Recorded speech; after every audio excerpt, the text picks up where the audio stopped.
sauc Ieva, es esmu trenere Vingruma klubā. Es dzīvoju ar veselīgu attieksmi pret dzīvi, un uz to katru dienu aicinu arī jūs.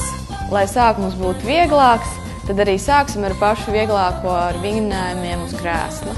Šos vingrinājumus es jums gribu parādīt tādēļ, ka lielāko dienas daļu mēs pavadām sēžot. No ilgstošas sēdēšanas var sāpēt mugurkauls. Ar vingrinājumu palīdzību mēs pastiepsim muguras lejas daļu, kaklu daļu, un to jūs visi šodien varat izdarīt turpat savā darba vietā. Pirmais vingrinājums – lēna noliekšanās uz priekšu. Noliecamies uz priekšu, saglabājot taisnu muguru. Izelpā noliecamies un ieelpā ceļamies augšā. Vingrinājumu izpildam 10 reizes.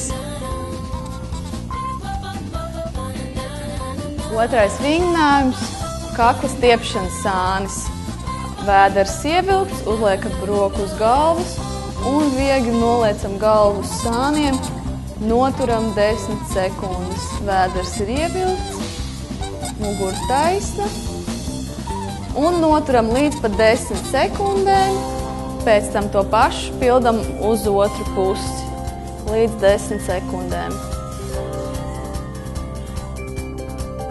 Trešais vingrinājums – sānu sagriešana. Sākuma stāvoklis rokas uz elpoņiem un izelpā sagriežamies uz sāniem un ieelpā uz centru. Izelpā uz sāniem, ieelpā uz centru.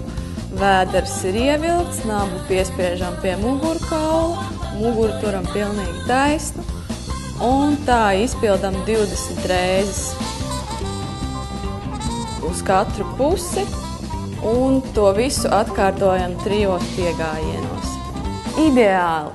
Es pēc vingrošanas jūtos enerģijas pilna, lai arī jums lieliska diena!